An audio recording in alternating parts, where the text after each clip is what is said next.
What is up, everybody, and welcome to a brand new live stream. I actually just got done doing an hour-long live stream where I was just ranting and going on tangents about absolutely nothing. And it turns out that my audio was out of sync and it just looked like complete shit. So here we are again, freaking trying to get this live stream done with the audio in sync. I messed with a couple of things on my new microphone and the recorder and everything like that. So hopefully it is working better now. There Oh man, I went into so many topics and went on so many tangents that I didn't even know what the heck I ended up talking about. So it was probably better. It's probably for the best, just because there was way too much. I was rambling on about way too much. So let's jump right into it. I know, I know, I can't go on for another hour. I still have my runs to do, so I have to get going. But nonetheless, let's go ahead and look at last week's training. After we go through last week's training, what I want to do, and I said this earlier, these live streams are going to constantly change and shift and morph into something else, just because I'm still trying to figure out what I really want to do with these live streams.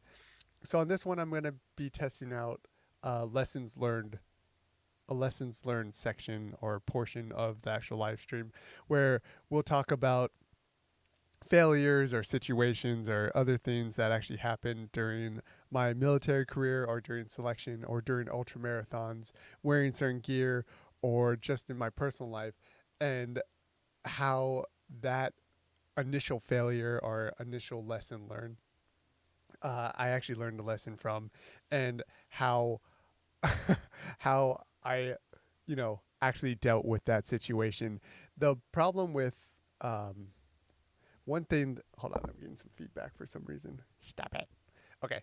But so what I've been really learning, especially for the last couple years, is just looking back at situations and looking at them retrospectively and seeing what lessons I could actually take from those situations and apply them to my daily life. So I think a lot of people, or at least I know that I have been this way, and I failed, and you know, I failed. I got my ass kicked. Something shitty happened, and I just took it on the chin, learned a quick lesson, but then that's basically it. Nothing else actually happened, and I didn't apply it to my life. So now what I've been trying to do, especially as somewhat older adult, is look at these situations again on a fresh pair of eyes and try to apply those situations to my daily life as a father, as an ultra runner, as a businessman, a businessman, businessman, a businessman, as a businessman, and try to really learn from, when I was really young, when I was 19 years old, even a couple years ago on my first ultra marathon. So taking that time to actually talk about situations and failures, and then actually taking lessons from them in a retrospective manner. So that's where I really want to get into. That's what I really want to get into with these live streams, just because some of these failures are really funny. I think I'm going to talk about one today that should get a couple laughs. It matters how I frame it. It might just be a little bit weird if I frame it wrong. But let's get into the training breakdown. So we'll go through this week's training breakdown, and then we'll go right into it, just so we have a little bit of time to let the stream breathe a little bit, let some people come in. And if you guys have any questions or comments or concerns, it could be about anything. It could be about the military, about selection, if you guys want to jump ahead or anything like that. Just drop a comment in the chat and I'll go on a tangent on whatever you guys talk about. So just let me know at any point. Feel free to leave a comment or pop something in the chat, and we'll talk about it then. So let's move on to our training log. So basically this week this week was a taper week. I've been ramping up and going pretty hard. So we went to a certain baseline, which was actually about 70 miles, which was higher than I actually have been running for leading up to the 50 milers. So got to that baseline, and then we're going back down. So we're tapering back down. So that training effect really sinks in. So as you can see, this was about 50 miles. I mean, we did the Mount Sparta. That was that 24-hour race, and then I took a week off. I did a couple runs on there, and then we went slowly back into training, 50 miles, which is the standard like taper going back into it mileage, 50 miles, going back up to 60 miles, and then we ramped back up. We ramped and peaked at 65 to 70 miles. So there was a couple hikes that I did that I didn't load into the Strava. So we peaked around like 66 to 70 miles. And then to let that really sink in, we started doing an easy week or taper week to ingest all that training effect for the last 3 weeks and still make sure that I'm properly recovered for or from the Mount Sparta race. So this is just that little taper right before the storm. And the storm is getting ready for the Mid-State Massive. So the Mid-State Massive is on October 9th. So right now we're about 5 to 6 weeks away from the Mid-State Massive. And this is when I'm really going to start peaking my mileage. So that's going to be, going back up to that 70 miles a week, maybe topping off at like 80 or 80 plus miles, and then tapering down and having a complete 2 to 3 week taper. So it's that same kind of style of ramping up, going down, ramping up, going down, ramping up, going down.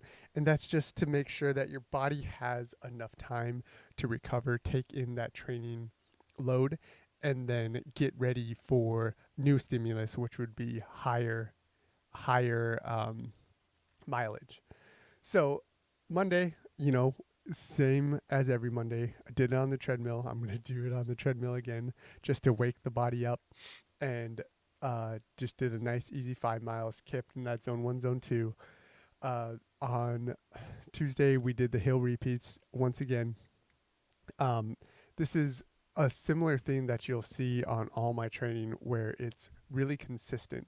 So from week to week, training is pretty consistent. I'm pretty much doing the same thing from week to week. The only thing that really changes is the mileage. And that is really important, to be really consistent on your training. It is a common thing. It is a common thing on like the internet and in different training mentalities where you're always trying to change it up and, make your body or like confuse your body and what up, blah, blah, blah, blah, blah. But really consistency is king. The more you do one thing, the better you're going to be at it. So your body's going to start adapting to these hill repeats. Your body's going to start adapting to the intervals. And then it's going to figure out what to do when you're going up hills, and it's going to figure out what to do when you're actually, turning those legs over and getting some speed under you. And you need that consistency for your body to adapt. Once you start adapting to that training effect, that's when you can really start, adding in the mileage, adding in more intervals. And then when that doesn't work, that's when you start changing up your workouts.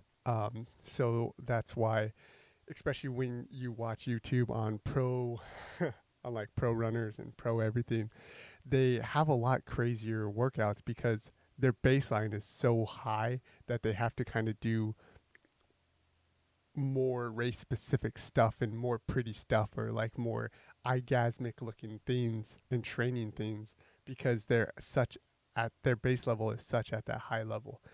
So, but also you also see them, still running still swimming, still biking, still doing the same stuff. It's usually when they start switching it up, when they have a dip in performance, um, or they end up having a problem in their race because they switched it up and their body didn't know what to do. So it's a learning curve. I've really been benefiting a lot of keeping my training consistent for this training season, and I've just been feeling my endurance rising more and more.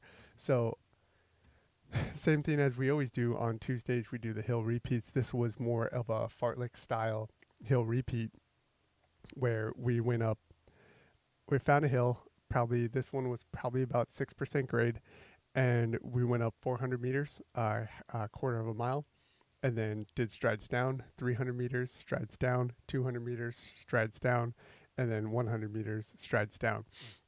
And then typically I'll do like 2 to 3 sets, but I was feeling like complete ass that day. I uh, I was saying this in the last live stream that absolutely failed. Um, Excuse me, hold on.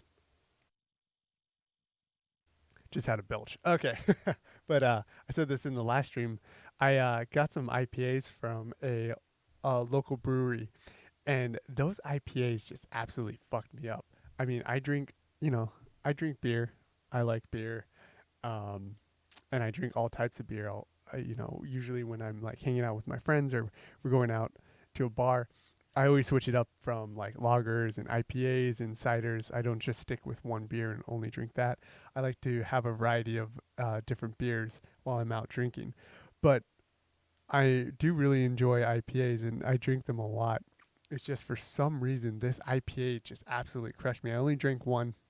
I don't drink that much anymore just because I always get all bloated and dehydrated and shit, and I always feel like ass every time I'm running if I drink more than 2 or 3 beers. But man, that IPA absolutely fucked me up. I woke up, I felt like I was in haze. I had to uh, I had to take a nap at like 2 o'clock in the evening, and whoa, what the heck was that? Okay, but I had to take a nap in the middle of the. I don't know. I had to take a nap in the middle of the evening, just because my brain was in a fog. But those IPAs absolutely crushed me. So no more beer from that local brewery. I might try their sour, but that's about it. Those IPAs are gonna go in the trash because they made me feel like ass. And I tried it 2 or 3 days in a row, and it was still felt like ass. So maybe I'm allergic to something in that IPA, but it absolutely crushed me. So I only did one set. I did like 1.5 sets. I found that nice hill that was about 6% grade. Uh, did my intervals and then ran and stayed in zone one, zone two for the rest of it. So when I was showing up the intervals, I went up to zone three, did as much work as possible in zone three while going up and then striding down. And then for the rest of it, it was just zone one. Um, so I hit my zone one and then went to another community that we live by and did like half a set. I did like 3 up and downs, and then that was about it. So kept it nice and easy. My heart rate was, being a little asshole because I felt like shit. So it still stayed around that 155. I was trying to keep it maybe more around 150 when I was in that zone one. Uh, After the hill repeats, but it was not cooperating. So I just went by Phil, tried to do my nasal breathing for the whole time, and ended up uh, ended up doing a pretty good light run. Just feeling like shit just because of those beers. But then we're going back. We're going back to the easy day, of course, just recovering from that nice easy morning run. So I've been trying to do a lot more of my runs in the morning just because I have that regular 9 to 5, and then I have 2 kids and a wife. So with the mileage going up and up, the time on trail or time on feet is actually increasing also. So if you get off at 5, you get on the trail or get outside at 5:30 or 6, then you have to run for about 2 hours, 2 or 3 hours. Then you're getting home at like 7 or 8. and by that time the little baby is already sleeping, so I got to spend absolutely no time with her. It was actually last week or 2 weeks ago when I was doing some hill repeats, and I got home at 8, and I was like, all right, I didn't even get to see my daughter that entire day, so that's definitely not worth it. It's not something I'm willing to sacrifice, so I'd rather sacrifice my sleep than my time with my daughter. And I'm starting to wake up early in the morning and doing my runs then. It actually feels a lot better running in the morning, or the recovery portion of the run is actually a lot better. Um, it seems like I have a lot more time to actually recover. I do my workout, then you're walking around all day. You're walking around all day. Oh, you're walking around all day. You're, sitting doing work or whatever, and it's kind of like active recovery. So you get that little bit of active recovery throughout the day. You get to refuel your body through, your breakfast, your lunch, and your dinner, and you get a full night's rest, or you get some good sleep just because you woke up early. You worked out, so you're tired throughout the whole day. And then I actually sleep a lot better when I'm actually when I actually work out at night. So it actually ends up being pretty much like a win-win in all cases. Hold on, let me get some water.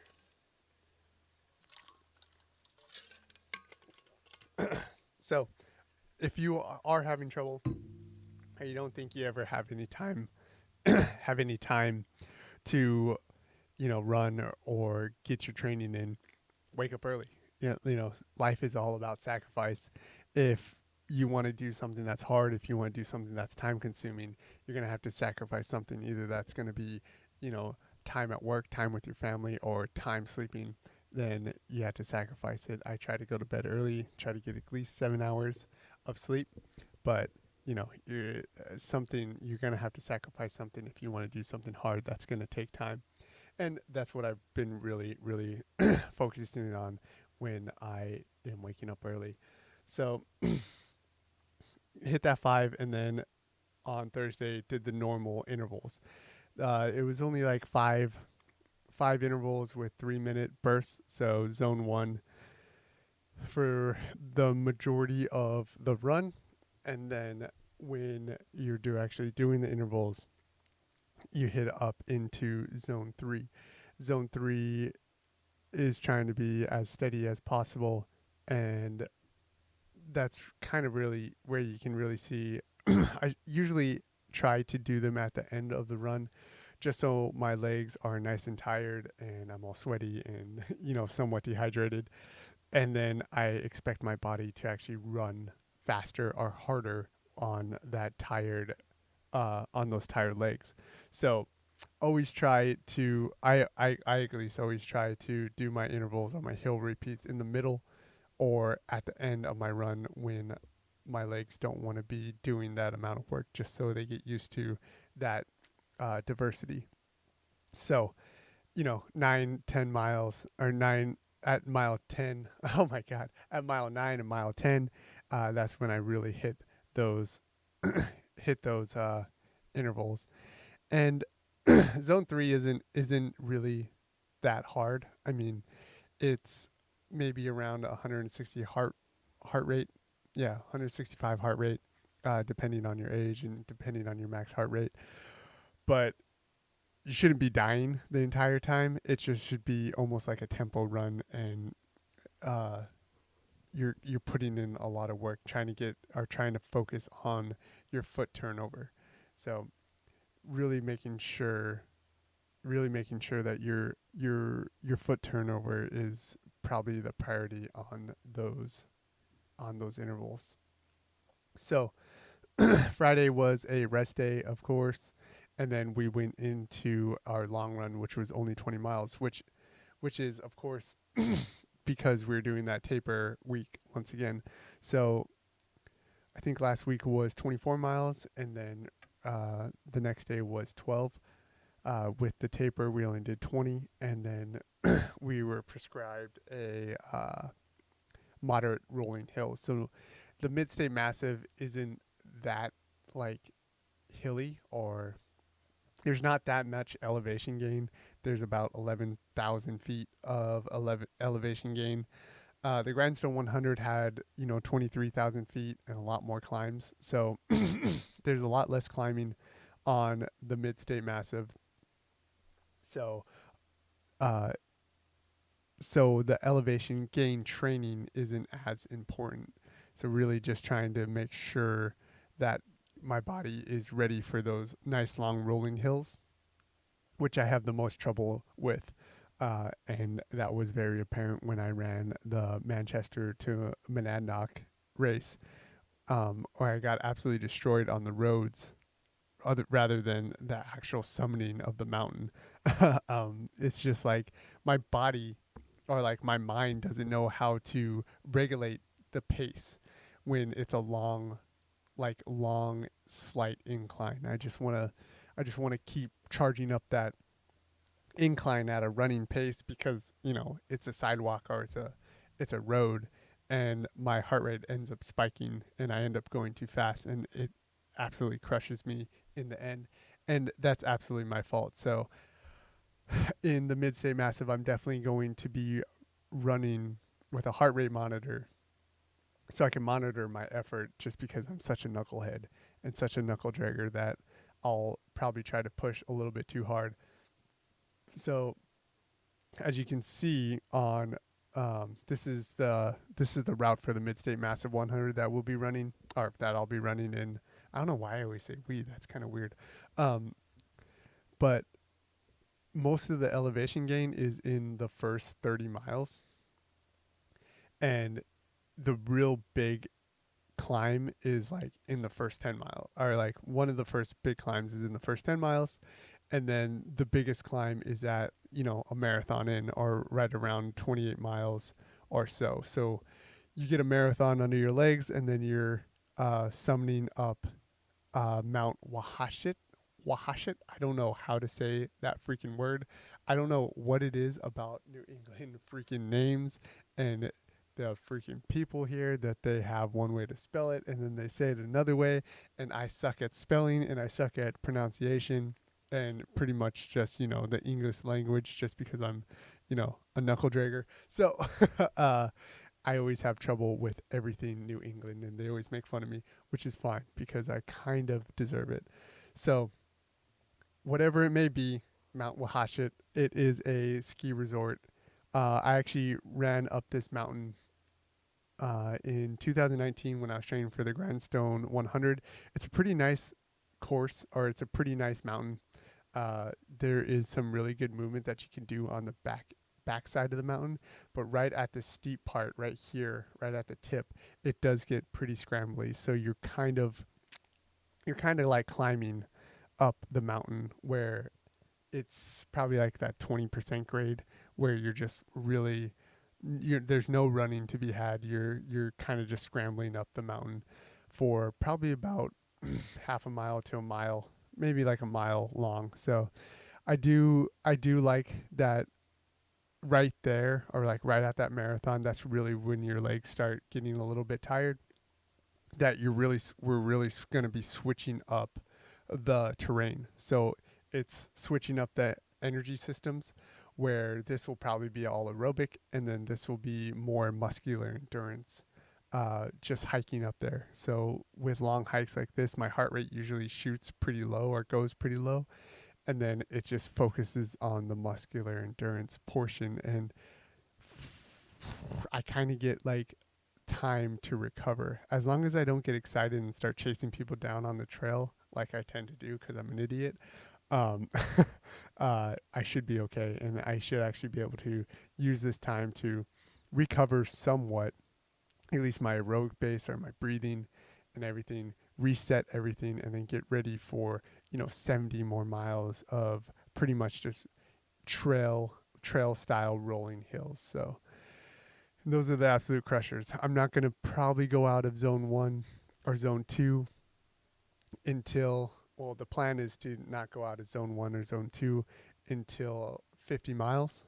I definitely do not want to get out of zone 2 until after that last big summit.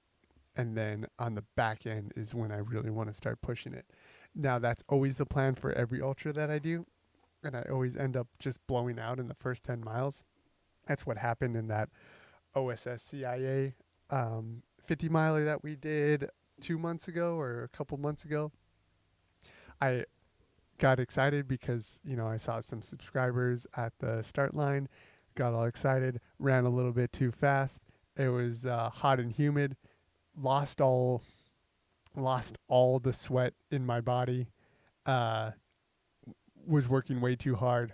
Heart rate shot up to like 200, 220, hit that max heart rate, and just felt like absolute shit. I also had Korean barbecue, all you can eat Korean barbecue 24 hours before, and had massive diarrhea and had to run into a campground a couple times to unleash the demons and slay some butt dragons. But yeah, that was definitely a lesson learned. It seemed like every single time I've ran these ultra marathons, I always blow out in the first 10 miles. So I just need to calm the fuck down and take it easy for the first 50 miles. I know even in the Manchester to Monodoc, I got sucked into chasing headlamps and I was running way too fast. I was running at like a 7:30 or 8-minute mile pace on a trail for the first like 10 miles. It's like, what the fuck am I even doing? I'm a slow motherfucker and I'm running that fast in the morning like that when I have freaking all these miles to run to run for the rest of the day. So, yeah, got to calm down.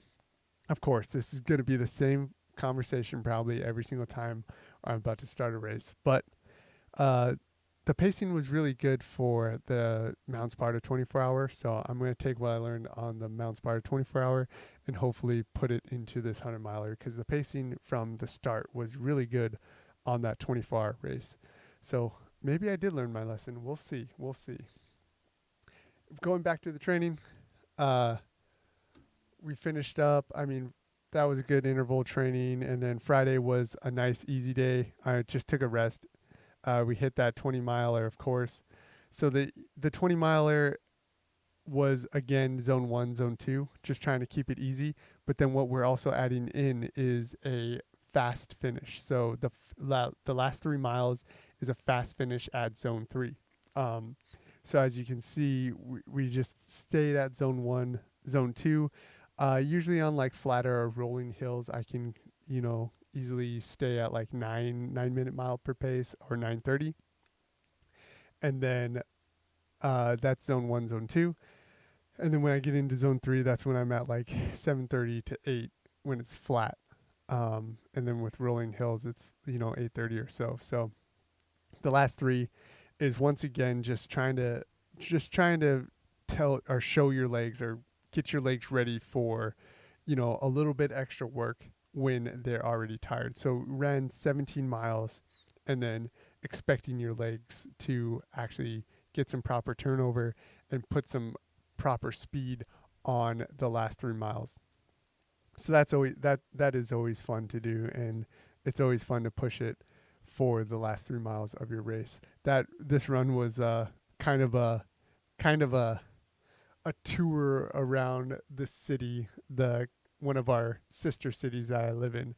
So I ran out of my house and then I was trying to see how many trails I could actually hit and still get around 17 to 20 miles. I actually ran out onto one of the county roads and then went into our community trail, ran the whole community trail, ran into the city, got out of the city, and then went into another community trail and then ran back home. So this area all right here is a community trail that is gravel, dirt, and then it goes into concrete. And then this is like the city, and then right here is another trail that goes around a pond or lake, and that's all gravel or dirt. So got quite a few, or got a little bit different terrain changing on that run, so it made it interesting. The only problem the only thing that I hate about running around in the city is freaking sitting at stop signs. I mean, I don't know what it is about the Northeast, but the crosswalks are absolutely worthless. I was standing at, the corner of the road quite a few times, just sitting there and waiting for nothing. So good run. Most of that run was in that zone 1, zone 2. Um, and let's see. Yeah. So the average heart rate was 149. So kept that run nice and easy to make sure that we're properly tapering to get ready for the bigger bigger mileage that is coming up for the next couple weeks. And then on Sunday, once again, just kept it nice and easy. That's kind of an optional day. Did a hike and a family walk, and then did a bunch of yard work. So ended up doing about 4 miles tracked. That's really just more for active recovery. I've noticed if I just sit around on Sunday and drink beer and do nothing, my runs on Monday are always a lot harder. So I always try to do at least something active on Sunday to get that little bit of myofascial release and get the blood flowing, kind of let that waste recycle through my legs by pumping actual blood through those legs by moving and not just sitting on the couch and drinking beer. But yeah, if you guys are having problems recovering, see if active recovery will help. Rolling out, if you guys got Normatec boots and stuff like that, going for a hike, just enjoying some time with your family on a family walk really helps with your recovery. So that was it. I mean, that was about a 55 mile week, 50 miles of running, and then 4 to 5 miles of active recovery. So once again, we went up, build back up to that 65 to 70, taper down, and now we're going to be going up to 70, back up to 70, and then probably going to be peaking around like 80 to 85, and then tapering down for the next 3 weeks. So the next couple days or the next couple weeks are going to be pretty hefty training, getting ready for the 100 miler. Got to put in a lot of miles just so the body's ready for it. I think my next long run is going to be actually 28 miles, and then the back-to-back is 28 miles and then 14 miles the next day. So even next week is going to be a pretty hefty week. So going to put, or not next week, this week. This week's going to be a hefty week. So I still got 6 miles to do tonight, and then 11 miles tomorrow. And then we're going to be hitting it hard during the weekend, getting 28 plus 12, 40 miles just on long runs. So yeah, that's going to be a beast. Yeah, Sam C gonna be hitting up some Epsom salt baths for sure. I mean, I've been skipping out on Epsom salt baths just because I don't like my little floaters chilling out with me. It's just a personal thing, looking down and seeing that sad little thing. So I've been skipping out on the Epsom salt baths, but those have really helped me in the past. I used to do a lot of Epsom salt baths, and then during the winter in the Northeast, I just have a barrel that I would actually put in, that I would fill up with water and then leave it outside, and that water would get cold as fuck, and I would have to break the ice sometimes on the top, and I would be able to do nice ice baths. I like do an Epsom salt bath, or I'll do an ice bath and then do an Epsom salt bath right after that in my barrel. That's one of the benefits of living in the Northeast. There's not many, but ice baths are readily available in the wintertime. So if you guys ever need an idea, just get a barrel, cut off the top, make sure you pound down the sharp edges, and then right there you have a nice ice bath. And then you can go inside and hit up an Epsom salt bath. That salt just kind of gets seeped into your muscles for nice good recovery. And then rolling out, thermogun, everything. Yeah, the Northeast sucks, Sammy. The Northeast sucks. I'll probably never be happy with where I live until I am at the base of a mountain. The dream is to have a lakefront house with a mountain and trails right out the back door. That that is the dream. So going on to our next section, I am from Montana, uh, so going on to the next session, it's just kind of a lessons learned. On the live stream that I did earlier, I talked about like 3 or 4 different stories. So I'm just gonna relegate it to one. So this is this is something that this was a failure that I had in the beginning of my military career.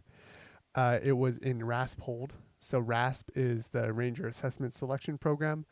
That's basically selection for the Ranger Regiment, the 75th Ranger Regiment, that everybody has to go through if they want to be in the 75th Ranger Regiment E5 and below. E6s and officers, E6 and above and officers, they go through RASP 2. Now this might have changed in the couple year or in the years that I've been out. I been out of the military for like 6 years, and then I was active duty for 4. So it's been 10 years since I was actually in selection. So if anything changed, and if you guys know any changes, just let me know. Drop a comment or pop something in the live chat if anything has changed since you guys or since I've been out.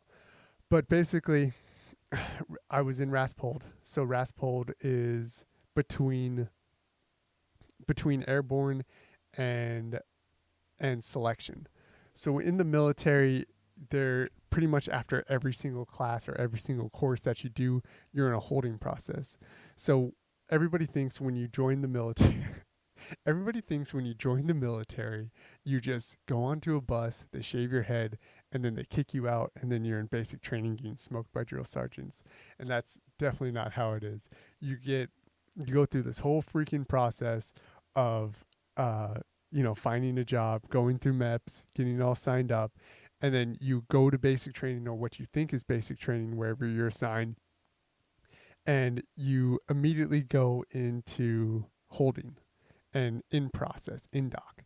So you just pretty much for 3 to 4 days, depending on the cycle of the basic training, you're standing in line with a bunch of other nerds that just got their head shaved, and you're signing papers, getting shots, getting haircuts, and getting gear assigned to you into D bags or military bags.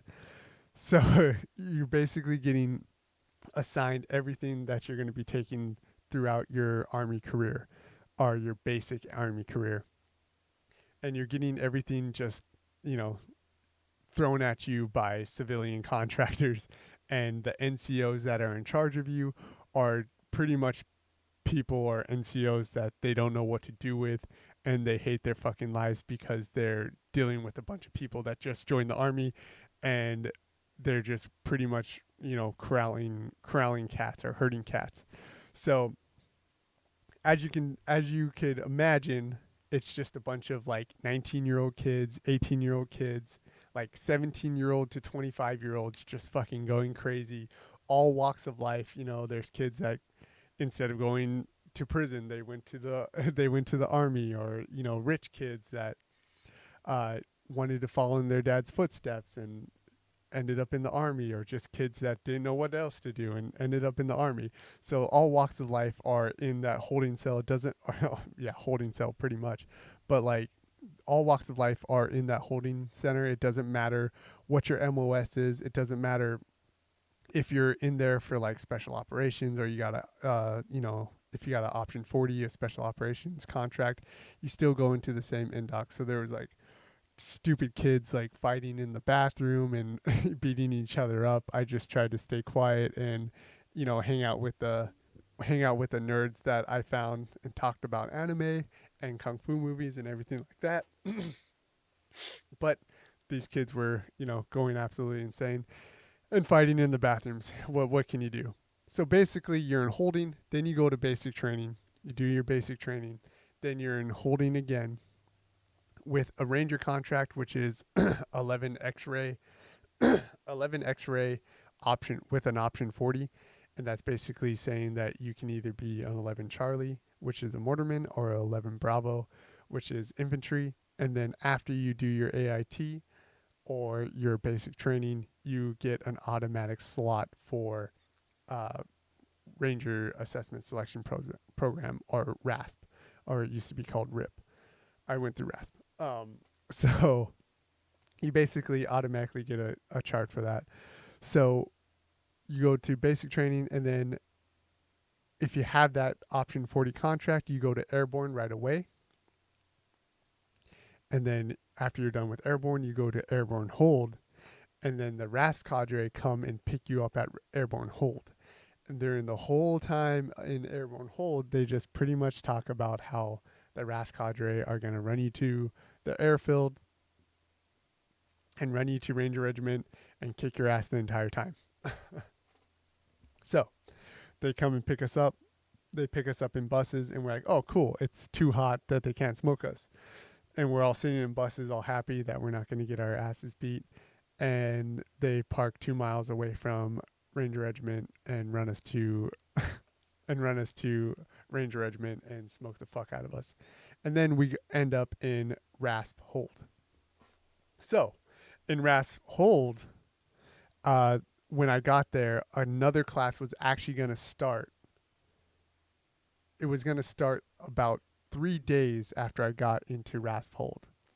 And I was super excited because I didn't have to sit in hold anymore. And I was getting all ramped up. I was pretty fit from airborne because there was enough time to actually, go and work out and, do my runs and everything. So I was pretty prepared.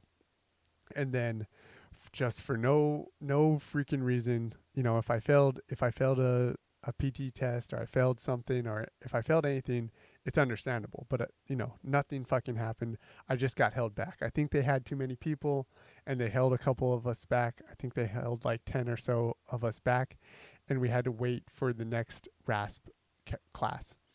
And that meant that we were going to be sitting in RASP hold for, I think it was 6 weeks or 2 months. I think it ended up being about 2 months, where they finished off with that RASP class that I was supposed to be in. And I just sat there in RASP hold for fucking 2 months long. And that was an absolute crusher. I mean, if you guys remember what you were like when you were 19 or 20, you're just full of piss and vinegar. When you want to do everything. And if anything happens to you, it's because it happened to you. There's no other reason. It's just like, why did this happen to me? Blah, blah, blah. I'm a pussy. Blah, blah, blah, blah, blah, blah. So there was a lot of that, a lot of stupid self-talk that I wish that I could have avoided, where in retrospect, it was just a numbers thing. The military, the government, business, it's all a bureaucracy. So there's a certain number of people that are going to go in, and I should have just been happy that I was still there and I still had the chance to actually still go into RASP, and I had enough time to properly prepare. I had all this wealth of knowledge of the RASP cadre and other NCOs and blah, blah, blah, that I could have used that time to be even more prepared for RASP. But instead, I was being a bald little bitch with BCGs, big, giant, fucking dumb army glasses, and just sat there and thought the world was against me because I was a bitch. I should have fucking used that time to get better and, increase my knowledge base. But I just thought it was stupid, because it was stupid though. And that's the weird dichotomy of life, where, a lot of things are really fucking stupid, and it's really your mentality, where you're either going to make this into a benefit, or you're going to make this into a learning experience, or you're just going to sit there and do nothing. And you're going to go in RASP, or you're going to go into the situation that you should have been in exactly how you were 2 months ago. So there was no improvement. There was no nothing. There wasn't not even a detriment. Like, I didn't get worse. I didn't get better. It was just the same shit. So that was definitely something I learned in retrospect. I mean, in Rasphold, you pretty much just do army details all day. So they would have us sit on the rocks and pick grass out of the rocks for hours. So it was just me and Alexander Green, one of my best buds right now, or one of my best buds, one of my best buds forever. Yeah, one of my best buddies that I met there.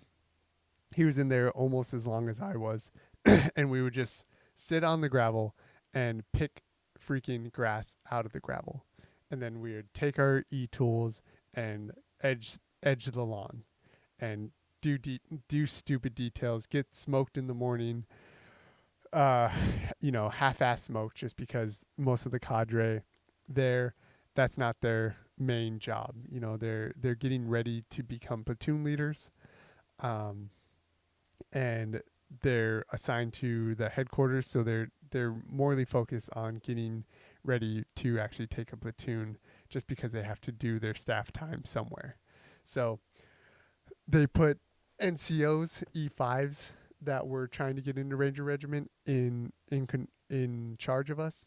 So we had non-Ranger Regiment NCOs just bitching us out, and then we just sat there and did stupid little details all day. There, one of my buddies actually sent me a picture earlier, and it's me sitting cross-legged with the Big Army PT shirt, bald head, BCGs on, sitting on a bunk when we were supposed to be studying, with my arms crossed, just pass the fuck out, just because I didn't give a fuck. And that's the absolute wrong mentality. So, yeah. So that's how it basically was for 2 months. You're like pretty much locked down. We got a couple passes on the weekend, so we could go and watch some movies every once in a while, go and get some food every once in a while. But Monday through Friday, we're basically locked down doing details and doing, some stupid stuff. So, that's basically it. I mean, I had to I had to learn, or when I look back at that time, it's just such a waste of time, a waste of productive time. And I try. I'm a lazy motherfucker sometimes, and I try to take my time. I try to be serious with my time. And that's why I'm starting to wake up early in the morning, so I have more time in the day to get my training done, get my work done, and then have time with my family.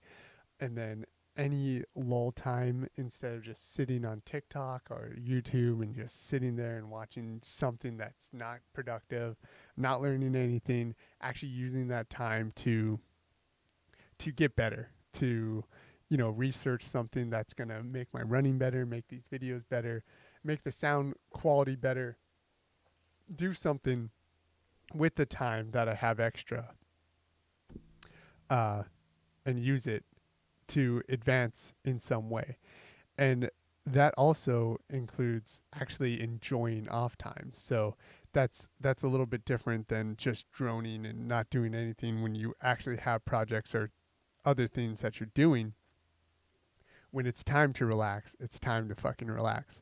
And you can actually relax when you have your projects done. So if you have a bunch of projects just looming above your head, and you just started a bunch of things but never ended it, but you never freaking finished anything, it's a lot harder just to like relax with your family, relax with your time, and just enjoy it, just because you have that looming in your head. So trying to be more trying to be more efficient with my time, trying to get my projects done, and then enjoy the time that is actually off, and not just droning and wasting time.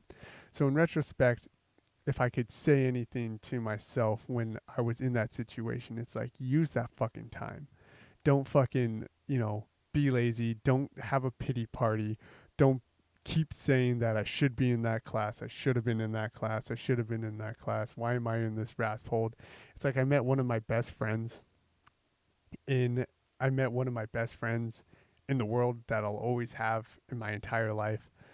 during that time, we spent, you know, all of Raspol together, all of Rasp together. We lived together in the military, and we were like starting businesses together. So, you know, I gained one of my lifelong friends in Rasp. I learned this freaking lesson like years later that I should be actually using my time properly, because I definitely didn't learn that lesson uh, when I was in the military. There's so many there's so many times where, I just wasted a lot of my time. But in retrospect, I learned a really good lesson. Now, now I don't want to sound like I'm uh yeah, I don't want to sound like I'm bitching or like about like my time in the military. I was pretty successful in Ranger Regiment.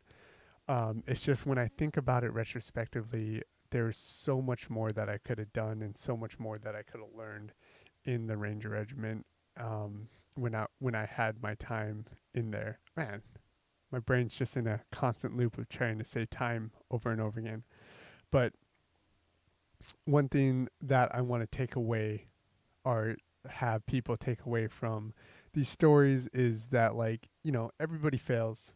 It doesn't matter what you do. It doesn't matter where you've been. It doesn't matter if you're a fucking superhero or the president of the United States, or a Navy SEAL, or a Ranger, or just a dad with two kids, an office worker. We all fail. We're all just regular people. It's what you take from those failures and how you apply them to your life, even if it's years and years later.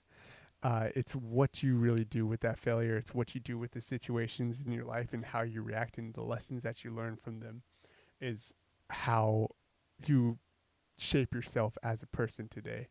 And and that's really what I want to do, telling these stories again. I want to advance myself, kind of looking back in retrospect. And hopefully some of these stories, especially if guys have been in the military before, they might have similar stories or similar experiences, and they can take something from that and learn from their own experiences. Or if you're new, or you're a young kid and you're about to join the military, hopefully you're able to learn from my mistakes and learn from my lessons, and really succeed in the military. Even if you only do 4 years or 2 years or 3 years, you can succeed as much as possible, because the last thing you want to do is feel like you've left something on the table. So, once again, thanks for listening.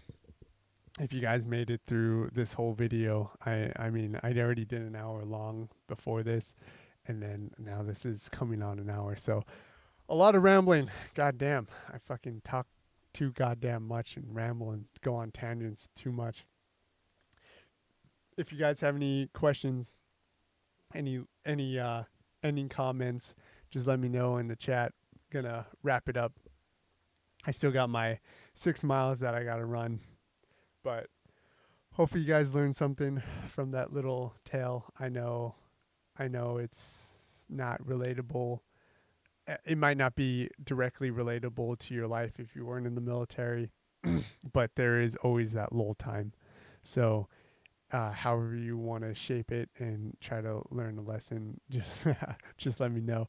If you guys have any comments or concerns, not comments or concerns, if you guys have ever felt or dealt with a time in your life where you were just sitting and waiting, leave a comment below. I'd love to see how other people have dealt with that, or the situation you guys found yourself in when you were actually in a time where it seemed like you were just wasting it. I would love to hear some stories on your lessons learned from that, or if you relate in any way, just leave a comment below, hit it up in the live chat. We're going to be doing these every Monday, probably around the same time. I like these later streams. If there's a time that is more good, more gooder.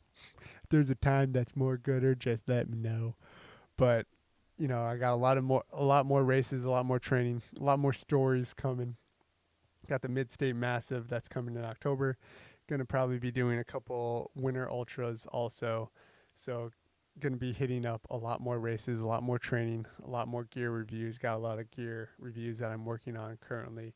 If you see my nasty facial hair, it's just because I'm growing it out for the 100 miler. Usually I like a little bit of a facial hair for the 100 miler. Kind of puts me in the savage mode.